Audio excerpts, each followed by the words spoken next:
This is Chicago. At the dawn of the 21st century, Chicago's media was dominated by a handful of major corporations. But a resistance movement arose to free Chicago's media from their clutches. One player in this movement is the Chicago Independent Media Center and its TV show, Chicago Independent Television.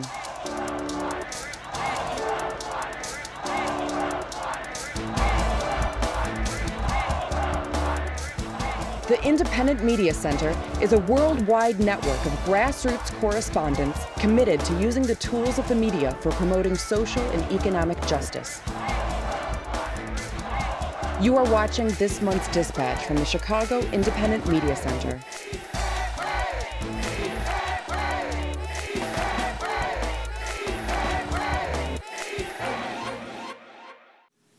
Welcome to Chicago Independent Television, a collection of progressive video reports by grassroots media workers, produced free from corporate or commercial support or influence. I'm your host, Veronica Castro. In this episode, we will accompany a videographer on a road trip from Boston to Chicago and visit several Occupy protest sites along the way. Stay with us.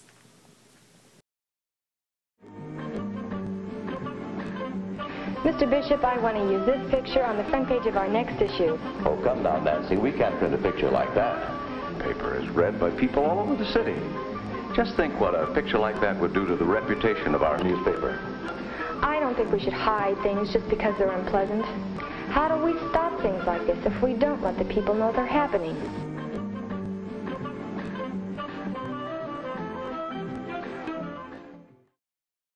Chicago Independent Television is not brought to you by AT&T, the company lobbying hard to destroy network neutrality and public access television. Learn more at SaveTheInternet.com. AT&T, your world degraded. Nor by Blackwater, a worldwide leader in security and murder. Learn more at BlackwaterBook.com. Blackwater, we kill innocent Iraqis so that you can feel more secure. Welcome back to Chicago Independent Television. The Occupy Wall Street protest sparked a nationwide movement with Occupy sites springing up in thousands of communities across the country. One of the producers of Chicago Independent Television recently took a trip from Boston to Chicago, visiting several occupations along the way. This is the video he produced from that trip.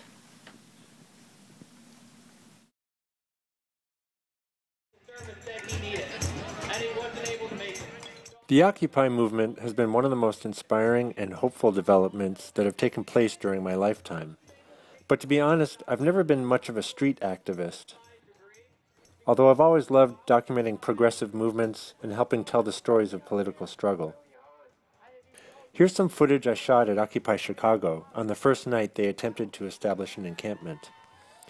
They knew that the police would be trying to shut them down later that night, and many did get arrested. Around the time of Thanksgiving 2011, I was to receive a hand-me-down automobile from a family member in Boston. My girlfriend Harmony and I decided to fly one way to Boston and drive back over the course of the week leading up to Thanksgiving. And I came up with the idea of documenting some occupations along the way.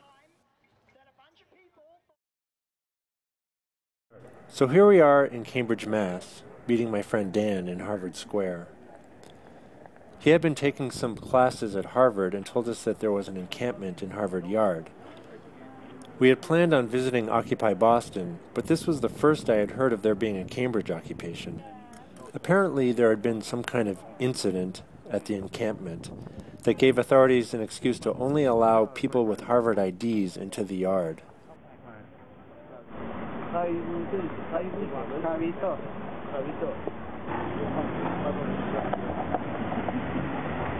So what do you see in there? A few tents in front of the John Harvard. Yeah. After that, we visited Occupy Boston. People have been writing their thoughts all day, right? Some people, this guy was one of the first ones. He said, "Get a job." That's his. He's allowed to say that, Right. Because it's freedom of speech. Mm-hmm. But a lot of people help. This one says America. right? That's awesome. Look at this one. I wrote this one. Keep the hope. This one says, thanks for standing up for us all. Let's outbid the corporations. This one says, feed occupancy Boston. This one says, end the Fed. This one says, talking isn't enough action. This one says, LA is with you. Go OB. Greetings from LA. Let's cool. Yeah. Republicans should be punished and sent to their rooms and don't come out until they become human. One of my favorites. One of my favorites. That's what we do when we like something. We go like this. I was getting the sun out of my eyes. No, but that's what we do when we like something. Okay, I'll do it too. It's awesome. We are created equal, all the entitled in love, honor, and respect. I put this too right on me. That's the only two things I wrote. I wrote, people, write your thoughts, keep the hope, and write on me. Those are the only things. Everyone else wrote the other thing. So I'm going to get something to add on to here so more people can write. Very cool. I've been here 2 months. Wow. Are you from Boston? I'm from Somerville. Somerville? Yep. So, We're from Chicago. Chicago, the Windy City. Windy City.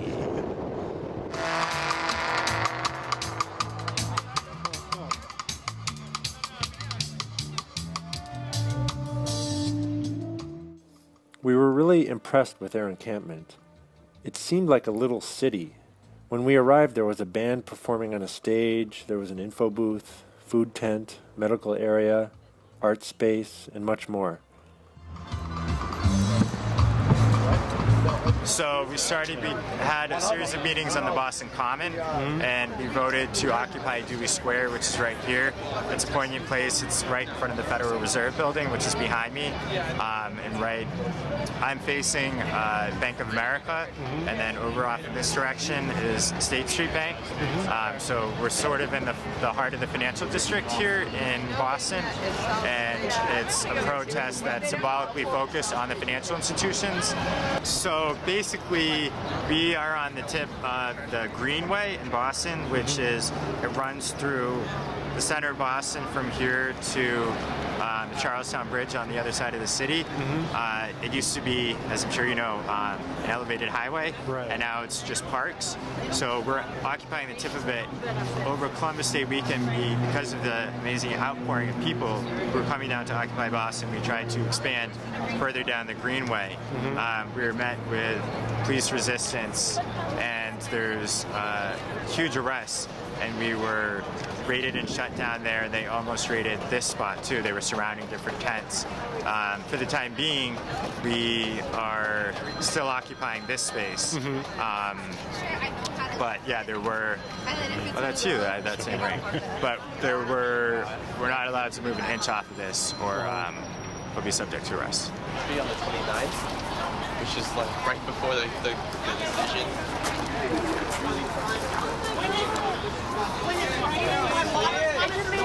What's his name? Oh, it's a girl? Let's try to do it.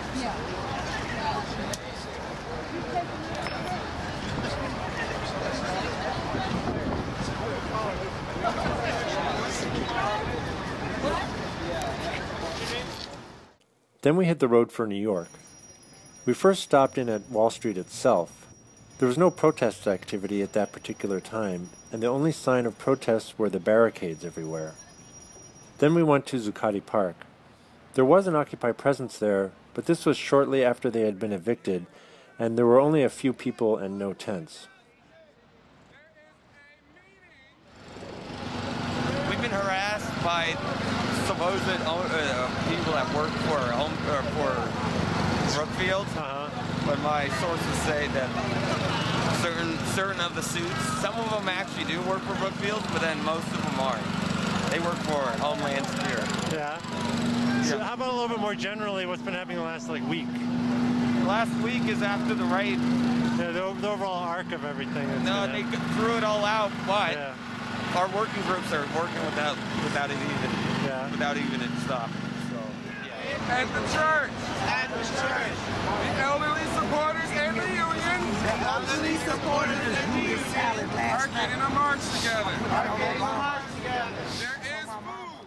I got the sense that Occupy Wall Street was regrouping somewhere else in the city.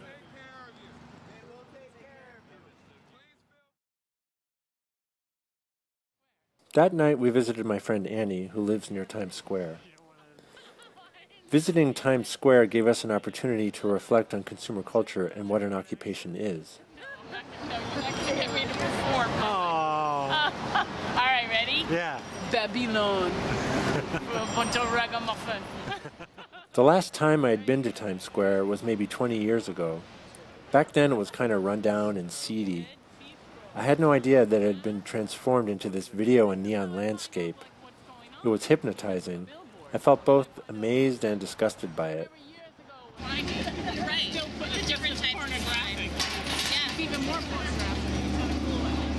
That's what I like about it. Here Annie is making the point that Times Square used to be full of sex shops, but now it is in another way just as pornographic.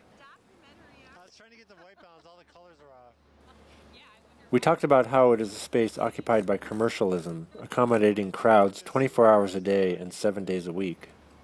Oh yeah, Occupy consumerism. It's got 24/7 and everyone's very happy. More popular. You're beginning to see that. I mean, it used to be in this neighborhood, people lived in cardboard boxes everywhere. Neighborhoods like this. Right. Some of the alleyways here. So maybe that'll happen. It's kind of funny, like Occupy Wall Street, because that used to be all over the city, but no one was organized about it. People were just living on the street. Right. Yeah, I know, and I think that's the same thing happening all over the world. Yeah, but they're doing it very consciously. I think they have other places to live. They could just go there. Some do, and I think some don't. But I also think that's part of the... Yeah, that they're saying. Story. Yeah. This is where it comes from. Next stop, Philadelphia. Their encampment was impressive as well. When we got there, it was cold and raining, and people seemed reluctant to come out and talk. Even so, we did manage to have some nice conversations with people. Yeah. So can I take a picture? If you want to take a picture of me? Go ahead. Can we do it together? Yeah. Hold on, Just count to 3. And... Wait, I can't do it yet, so I'm like, wait a minute, let me get my camera on. So tell me, have you guys been here a while, or what's it been like? It's been easy for me. Yeah? Yeah? Very easy. I met Jesse Jackson. I'll show you a picture after you're done. He came by here? Yes, he did. This is me. So here's me and Jesse Jackson. Philly, huh? We'll have to find him and get him to comment. But you know what? I asked him, I said, why you here? He said no comment. He said no comment? He said no comment. He didn't want to be on the record. He wanted to be on the record. He said no comment. He's being careful. My point is this. He's a politician. See, Jesse Jackson, when I learned about him, when somebody else does something, Jesse Jackson is kind of man, he jumps into it. Yeah. He don't start his own thing. Yeah, he don't start his own thing. He jumps in someone else's situation. Yeah. So I say he's a follower. He's not a leader. Yeah. Well, he's a politician. But I still love him. Yeah, politicians only get followers. Yeah, you're right. You're right. They're not really political.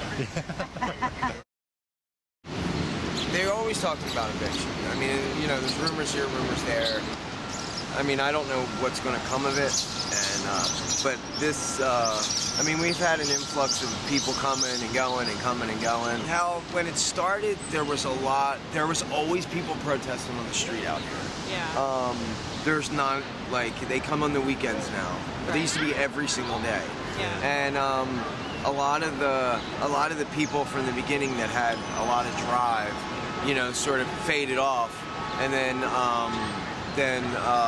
but the people who are like hardcore, like about this, are still here. Yeah. Like I'm here because Occupy saved me and my son. Yeah. Like I came from California, and I was staying with my sister, and she got evicted. Oh, wow. So it was kind of sudden too, and so I went over I'm a single father. My camera battery actually died right at that moment, and I felt bad that I wasn't able to get more of Scott's story or be able to talk to anyone else that day. The two people we talked to seemed to be dealing with issues of homelessness. At the info tent, we picked up some literature that discussed how Occupy Philly had a presence of people dealing with various forms of homelessness. While editing this video, I heard the news that both Occupy Philly and Occupy Los Angeles had been raided and their encampments evicted. The news regarding Philadelphia was particularly sad to me. It's amazing how even a short visit to a place can make you feel connected to it. That night, we got back on the road. Well, we're 30 minutes outside of Harrisburg, and it's pouring rain and dark. So we decided to skip Harrisburg because it's cold, wet, and dark. I'm over. And we're getting snacks. Maybe we can stop in Columbus. We'll see. A combination of the bad weather, lack of time, and general road weariness caused us to cut Harrisburg and Pittsburgh from our list of stops. So instead, we slept in a crappy motel, got on the road the next morning, and made it through to Ohio by midday. Are you recording? What are we listening to? Zanesville, God loves people. Likes people. God likes people. This is Zanesville.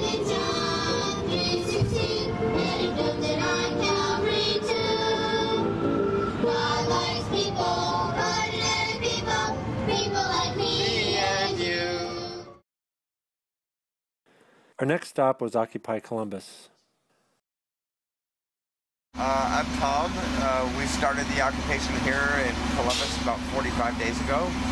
I've been here since the first night. We just had 2 upside-down bicycles, a tarp over it, and another tarp covering a stack of bottled water.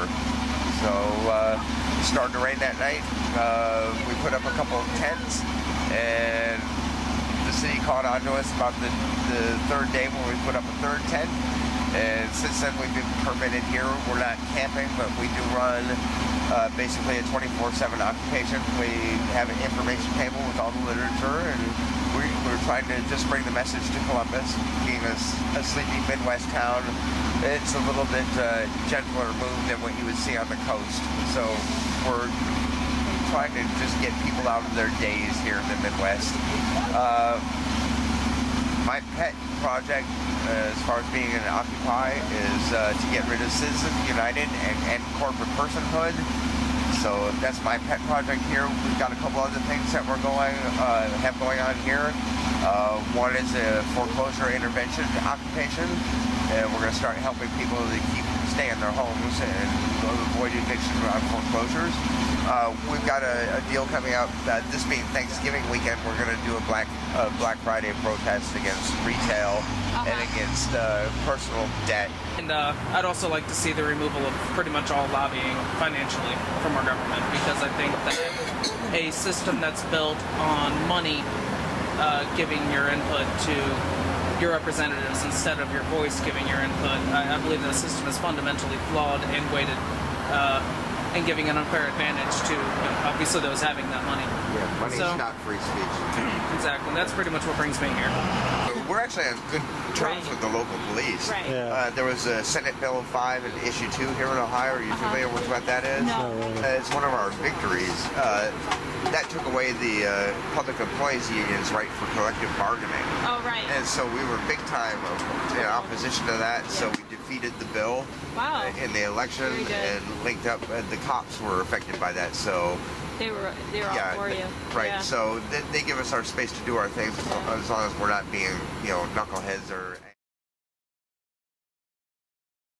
The night before our last night on the road, Thanksgiving Eve 2011, brought us to our friends Brian and Lindsay, who live in Muncie, Indiana. Oh, really? Here we are. It's Thanksgiving morning, Muncie, Indiana. Our host and guide, Brian Preston. Welcome to South Walnut Street.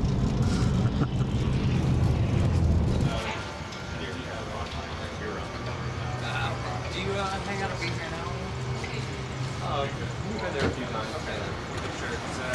You know, to know that these things are happening in communities around the world, and it's the first time anything like this has been able to happen. Yeah. So there's a lot of people that are judgmental out there, and they're saying, well, you know, they don't know what they're trying to do, they don't have a goal, they don't have any leaders, they don't have a plan. So that's not the point. You know, this isn't a traditional situation. This is something that's never been done before in this capacity. You know, this has the potential to be bigger than what was going on in the U.S. back in, you know, the 60s. Based on the spreading of information and the access to communications that we now have, this could go somewhere that nobody can really see. And it's just, you know, it's awesome to be a part of that. Realizing that that's happening in almost, you know, 2,000 some odd communities around the world is, it makes, you know, it brings the internet to life in a sense, because, you know, it's not that you can just communicate across the world. It's not that you can just do it through, you know, cyberspace, like knowing that there's people that are coordinating the same things thousands of miles across the ocean. It's just really inspiring. Mm-hmm. It's amazing to be a part of that and to know that there's no reason this will stop. I mean, they can shut down every encampment, you know, unless they're throwing every one of those people in jail. Come springtime, it's just going to get bigger. More people are going to come out, they're going to use the winter to plan. You know, and it's like the more you butt heads, the more that, you know, the authorities keep trying to shut things down, and the more they're going to realize that it's not going to stop. We drove out of Muncie, Indiana on Thanksgiving morning in time to make it home to Chicago that evening. While driving out of Muncie, we passed a Best Buy with Black Friday shoppers already lining up outside to make a little shopping encampment. A legal occupation in the name of shopping. So this was my Occupy road trip, a little snapshot of one corner of a movement in transition, the beginning of the first winter of the occupation. It felt like we were visiting the movement on the cusp of a transition to a new phase. I'm interested in seeing what happens this winter, and I look forward to spring. What do you think? We're going home, right? White House in the Northeast Kingdom of Vermont. What do you think of those? Next to the Good Enough Bone. That sunlight bursting through the cloud, is that an omen? First painting of the Good Enough Bone. Yep.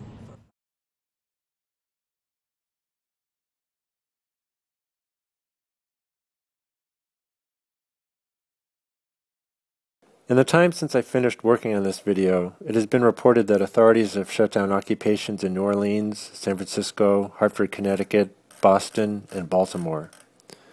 Every few days, it seems, another encampment is torn down and the occupiers evicted. It appears as if there was a coordinated effort on the part of government and law enforcement to end all the occupations throughout the country. Do these developments mean the movement is in danger of being suppressed? Well, as one often repeated protest slogan says, you can't evict an idea. Indeed, Occupy-related actions continue throughout the country. Many see the Occupy movement as a part of a larger force of resistance, whose history stretches back to the founding of our country, in fact to the dawn of civilization itself.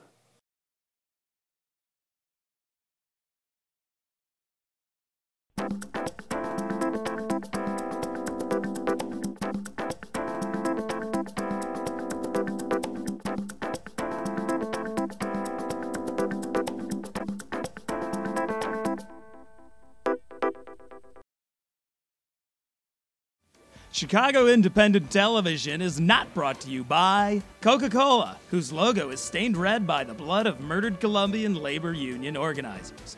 Learn more at killercoke.org. Coke, the drink of the death squads. Nor by McDonald's, environmental destruction, unhealthy food, low wages, and repressed labor rights. And lawsuits against people who talk about it. Learn more at mclibel.org. McDonald's, I'm not loving it. Are you an intelligent, free-thinking individual? Do you have rational and well-researched opinions on any of the following subjects? Does your global outlook not fit into one of two preconceived and oversimplified categories? If so, you may have a problem. But don't worry, the solution is only one click away. It's called the mainstream media. If consumed on a daily basis, the mainstream media can help significantly reduce the symptoms caused by individuality and autonomy. For years, millions of people around the world have been trusting the mainstream media to help relieve the pain and suffering caused by thinking about stuff. Millions of tests have proven it. This is John before he began consuming the mainstream media. Whether we like it or not, every aspect of our daily lives will be in some way affected by peak oil. It's unavoidable. And this is John after only 30 days of treatment. I sincerely believe that Britney Spears is not fit to have custody of her children. Kevin has repeatedly proven himself to be a much better parent.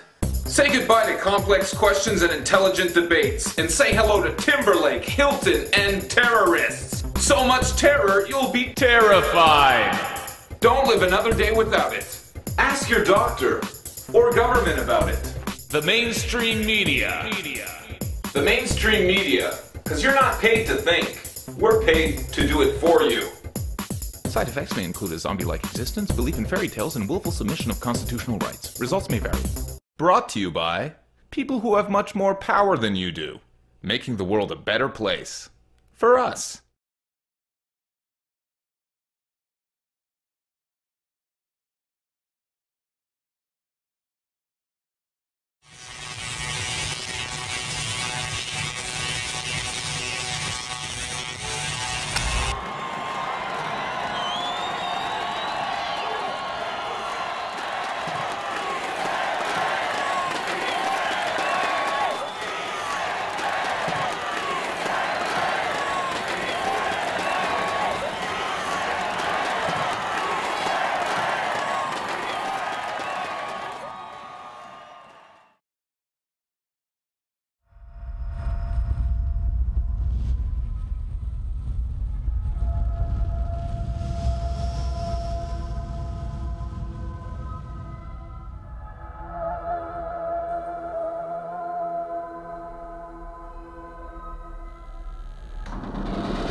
Burger, fries. I won't be undersold. Is that all you got? There's never been a better time to buy. Nope, no tea. I'm more equal than you.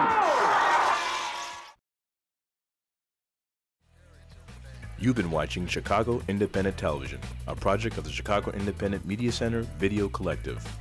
The Independent Media Center is a growing worldwide network of media producers, journalists, citizens, and activists, working to put the media in the hands of everyday people and away from corporate and commercial interests. To learn more, visit our website at chicago.indiemedia.org. There you can find out about upcoming Chicago area events and how to get involved in making your own media, including how to help make this very TV show. Thanks for watching. See you next time.